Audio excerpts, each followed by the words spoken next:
সাভারের বলিয়াপুর ল্যান্ডফিলে বর্জ্য থেকে বিদ্যুৎ উৎপাদন প্রকল্পের কাজ আগামী ১ জুলাই থেকে শুরু হবে বলে জানিয়েছেন পরিবেশ, বন ও জলবায়ু পরিবর্তন মন্ত্রণালয়ের প্রতিমন্ত্রী শেখ ফরিদুল ইসলাম। বুধবার দুপুরে বলিয়াপুর ল্যান্ডফিল পরিদর্শন শেষে সাংবাদিকদের সঙ্গে আলাপকালে তিনি এ তথ্য জানান। 16 তারিখে মন্ত্রণালয়ে একটা বৈঠক করি, 16 এপ্রিল। তারপর আমরা মোটামুটি আন্তঃমন্ত্রণালয়ে একটা বৈঠকের আয়োজন করেছি আগামীকাল 23 তারিখে।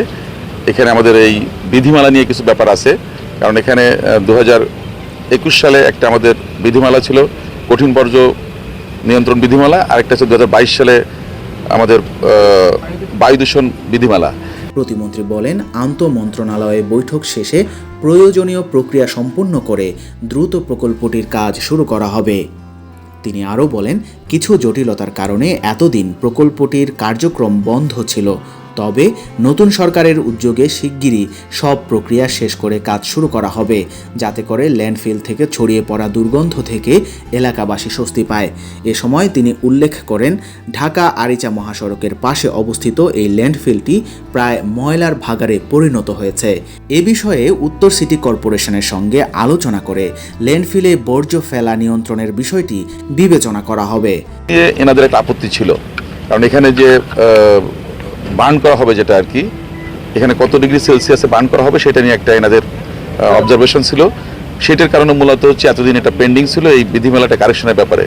তো আমাদের মন্ত্রণালয়ের মাননীয় মন্ত্রী মহোদয় ইতিমধ্যে উদ্যোগ নিয়েছে, আমাদের সবার সাথে বলছিল, সংশ্লিষ্ট আপনাদের যারা মন্ত্রণালয় আছে সবার সাথে কথা হয়েছে। তাতে আমরা আশা করছি যে খুব দ্রুত সময়ের ভিতর আগামীকাল আমাদের একটা বৈঠক আছে, তাতে আশা করছি আগামীকালের ভিতরে আমরা এই বিধিমেলা সংক্রান্ত যে ব্যাপারটা আছে এটা নিষ্পত্তি করতে পারবো। পরবর্তীতে হয়তো আইন মন্ত্রণালয় একটু সময় নেবে, তারা হয়তো এটাকে একটা বেটিং করে তারা হয়তো সার্কুলার দেবে বা এসআরও করবে।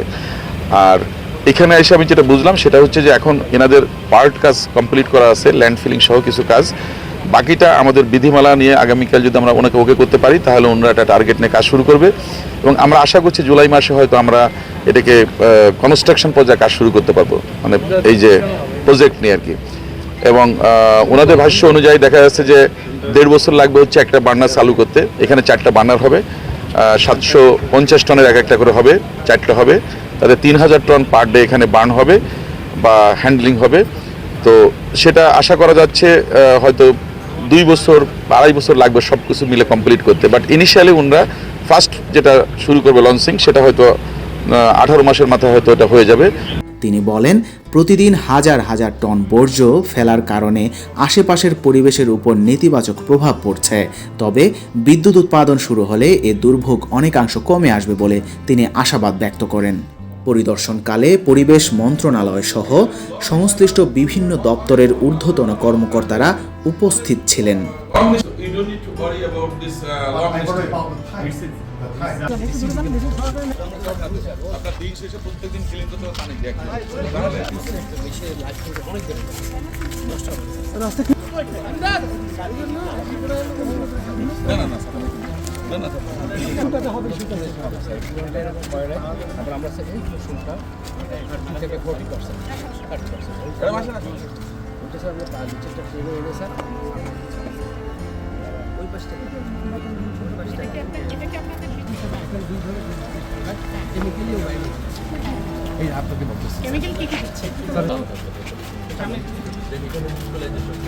এখানে সব ধরনের রিসেট, নতুন রিসেট, পুরনো রিসেট সব এসে জমা হয়, মিক্স হয়ে একটা অ্যাডজাস্টমেন্ট হয়, এটা প্রাইভেট করে পার্টিকুলার রিসেট যে লোক সলিড পার্টিকুলার দেন আমরা পাম্পিং করে আমরা টাইম ফেরা সালফেট যাতে হচ্ছে এই অ্যানোরবিক ট্যাঙ্ক আছে, অ্যানোরবিক ট্যাঙ্ক আছে, এগুলোতে ব্যাটারিগুলো আছে স্যার, তারপরে ইনভেস্টমেন্ট পার্টিকুলার হচ্ছে লোডটাকে রিডিউস করতে কন্টিনিউয়াস অ্যারেশন হলে অক্সিডেশন এখানে বিওডি মানটা বেড়ে যায়। এখানে হচ্ছে বায়োরোবিক যে ব্যাকটেরিয়াগুলো যেগুলো অক্সিজেনের সাহায্যে বাঁচে, এখানে অ্যাকশনে কাজ করে।